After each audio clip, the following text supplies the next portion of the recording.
Welcome to Sweet Life Beat Life. We hope this video helps. In this video, I will explain how to make Haitian hot chocolate. We'll start by infusing our water with wonderful spices. Place about 4 cups of water in a pot, then add 2 star anise and 2 cinnamon sticks. Bring this mixture to a gentle boil and let it simmer for about 5 minutes.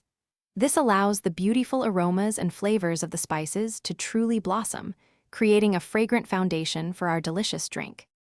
Next, it's time for the star of the show, the chocolate. Carefully add 1 Haitian cocoa ball, or about 3 tablespoons of unprocessed cocoa powder, to your spiced water. Reduce the heat to medium-low and gently stir until the chocolate is fully melted and incorporated. Let this rich mixture simmer for another 5 to 7 minutes, allowing the deep chocolate notes to meld perfectly with the spices. Now for that signature creamy texture and sweetness. First, strain your chocolate liquid to remove the spices and any cocoa remnants, then return it to the pot. Stir in 1 12-ounce can of evaporated milk.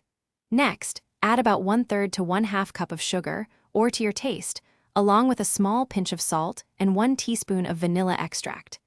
This combination creates a wonderfully balanced and indulgent beverage. Almost ready to enjoy? Let your hot chocolate simmer on low heat for another 10 to 15 minutes. This final simmer allows all the ingredients to truly marry, creating a harmonious and rich flavor profile. Remember to stir occasionally to keep everything smooth. Once it's perfectly warmed through, pour your delicious Haitian hot chocolate into mugs and serve it hot. It's traditionally enjoyed with a piece of fresh Haitian bread. Thanks for watching. Consider subscribing if we helped you.